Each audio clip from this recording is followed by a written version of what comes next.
Welcome back. It's John, small town bookseller here. Sold some books, so gonna tell you about them if that's all right with everybody. What I will do, I do sell some books occasionally. In this occasion, I did, and so when I do that, I'll come here.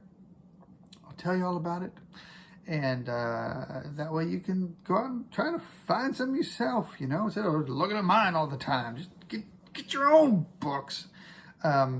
So that's what I do. I'll just make these videos. I don't do any garage sale videos. I don't do any yard sale videos. I don't do any GoPros at the Goodwill bins. Looking at my hands filled with the breaking of glass and the shrill cries of drunken women above the drums and saxophones. Nope. None of those, although I love those books, especially the ones with the drums and saxophones. Very nice. But nope, all I do is make videos about what I sold. So I've done so far. May change it up sometime. You never know. That's what you got to keep coming back for. Is he going to change it up this week, or is it going to be more of the scintillating content that we are all so used to? Today, just scintillating content. Hope that's all right with you. So yeah, we're going to get into it.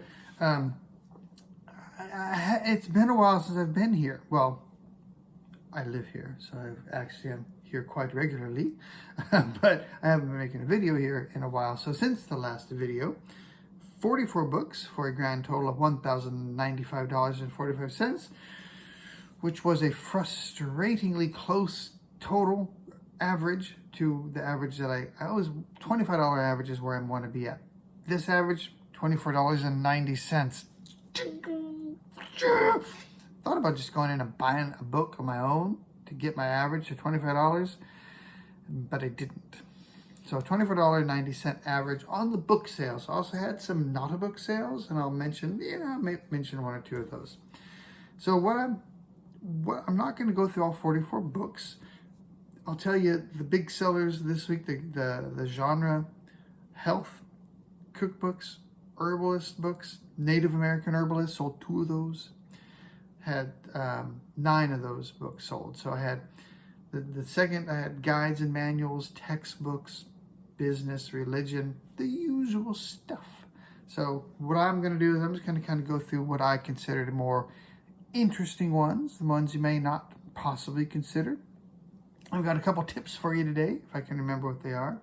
But I figure y'all know if you see a college calculus book just sitting there staring at you, being like, you can't touch me. To look it up, and it's probably worth something.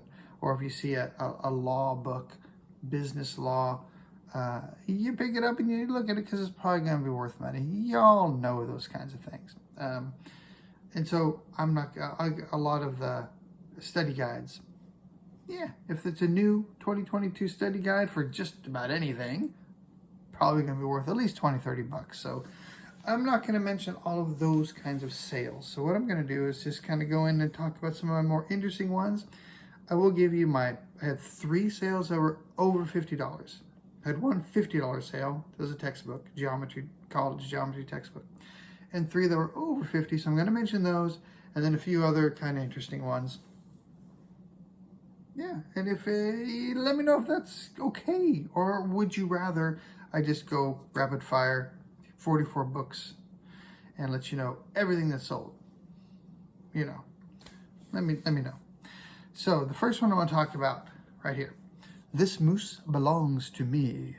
So hands off my moose.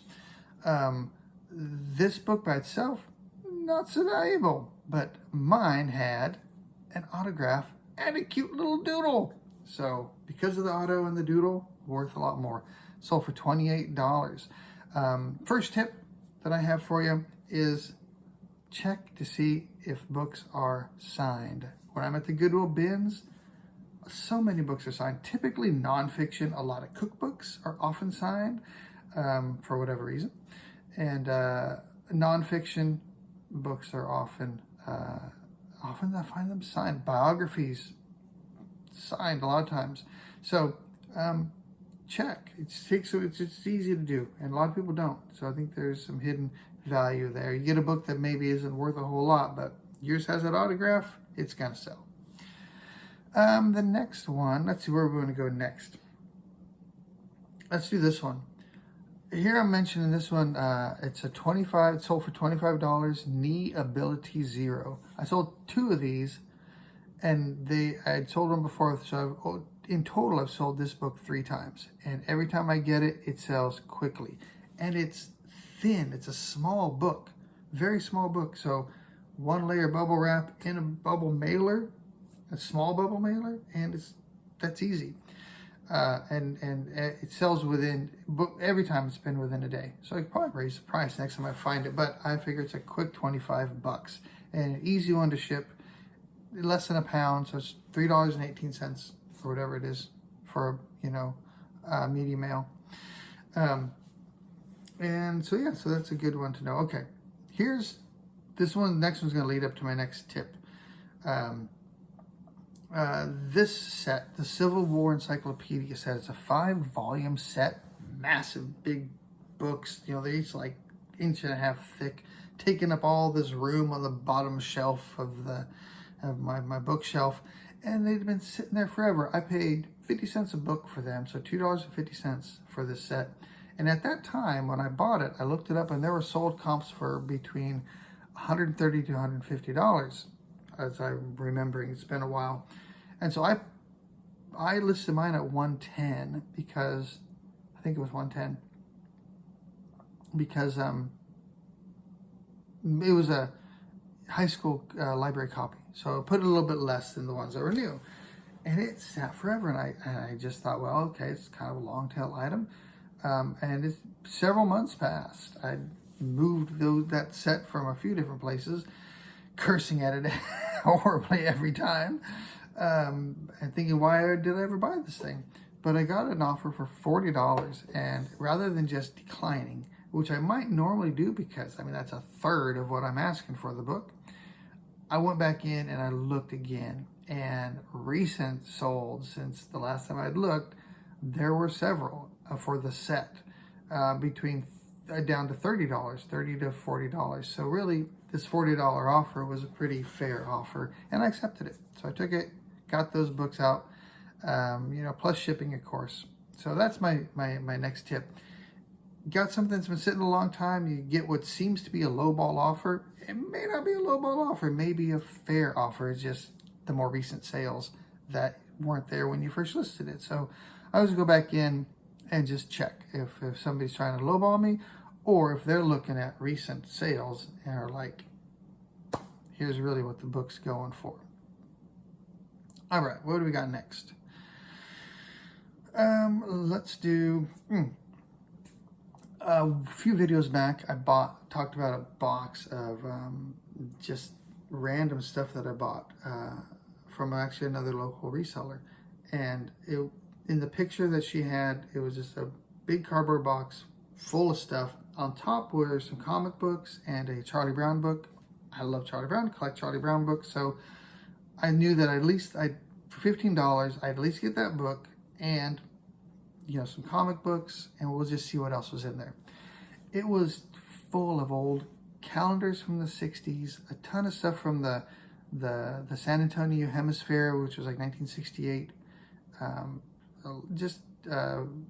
Vintage comic books from the 70s, tons of stuff. So I paid $15 for the box, and out of that box I've already sold a Chinese language newspaper from San Francisco from 1944. Sold that for $15, so that covered my cost. Anything else would be profit after that. So this is my next sale out of that box. This 1971 LL Bean catalog sold for $25. I was surprised that would go for so much. And then I also sold some early advertising, like 1900s advertising. A small lot of that sold for $15. So I'm into the profit and got a lot of stuff left. Those vintage coloring books I think are going to do well eventually. But LL Bean catalog, $25. Here's one that I thought was an interesting book. The Archaeology of Virginia's First People. Nonfiction, unusual topic. I can't remember who the publisher was on this, but it was one that I thought it would not be real common. So again, it took a while to sell. This was a long tail item, but I did eventually get $35 for it. I probably spent 33 cents on it. My Goodwill Bins store is 3 for $1.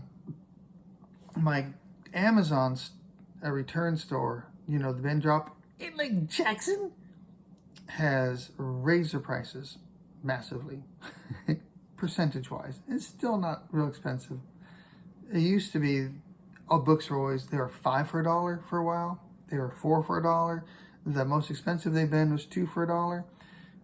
Last week, they raised it to 3 books for the price of the day. So Saturday, now they're 3 for $8. So it's not as good a deal, but it still can be a good deal. So I did, last Saturday, I bought 3 books because there were, you know, some pretty good ones. So $8 Saturday, Sunday 7, 6, 5. Then it's like 3 and whatever it is. You know, Thursdays it's $1. So on Thursday you go in, it's 3 for $1, but by that time it's pretty picked over. So probably not going to be getting quite as good deals as I've been getting.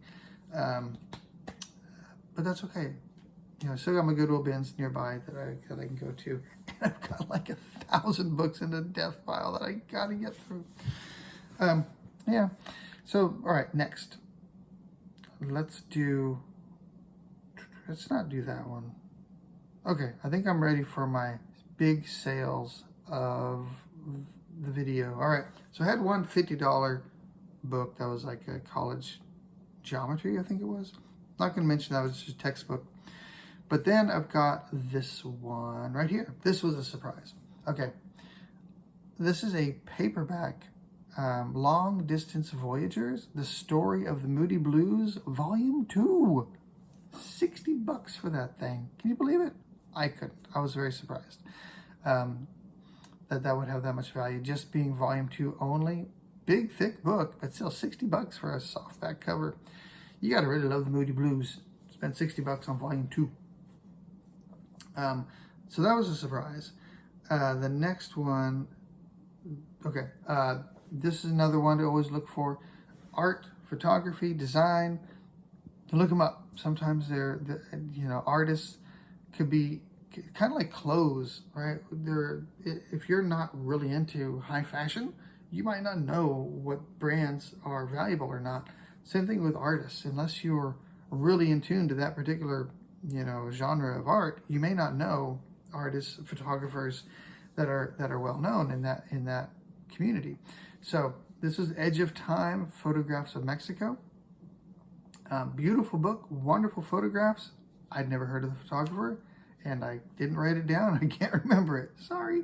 But it's over $65. It's a beautiful book. Didn't take that long either. So sometimes they will take a while because you've got to find that person who's looking for it. But that was a nice one to find. That one was Goodwill Bins, 33 cents. And then my big sale of the week was another Goodwill Bins. It's called Henry Castro, A Study of Early Colonization in Texas. When I looked up this one, the reason I looked it up, I'm in Texas, colonization of Texas, so it had a lot of local appeal. And also, one of the tips that my friend Shane over at Curator of the Lost will always mention is look for unusual, lesser-known publishers. This was University of St. Mary's Press, which is a university in San Antonio. So they're not going to put out millions of copies of anything. So it's going to be low print run, local interest, and it was in good condition. So I looked this one up, and there were no sold copies, and there was one listed for, I think, about $150. So I went ahead and got it, 33 cents, and I listed mine for, I think, 110 maybe. And then I got an offer for 85. And I noticed that I accepted. I thought that was a fair offer because it was, it was a quick turnaround, 33 cents into 85 bucks. And the guy who bought it actually was from Castroville, Texas. So this is a story about Henry Castro. He was from Castroville, which is right outside of San Antonio. So I thought that was kind of cool. That, I sold it to a guy who was actually in the town, kind of where a lot of this, the book was taking place. So I was pretty happy about that. And that was $85. That was my big sale of, my big book sale of the videos. So, a couple other, this is a kind of a, I was looking at my non-book items, which, what to mention. I sold a camera. That was my own personal camera. It's a Canon EOS T5i. I'd already sold a 6i and a 7i. I still had the 5, and I sold that with a lens for $300. So now I've sold all my old camera stuff. And then I sold this Zeiss hat. I picked this up at the regular old Goodwill for either 99 cents or $1.99. I can't remember, but it sold for 20 bucks. Went to Germany. Zeiss is a camera lens brand, so that was a pretty good one, I thought. So yeah, that's pretty much it. I mean, a ton of other stuff, but those are kind of the more interesting ones. At least I thought so. And so I think that's going to do it for today. I'm trying to remember if I'm forgetting anything. Probably. But we'll get it next time. So hope you're having luck finding good stuff. And I will see you hopefully sooner rather than later. Adios.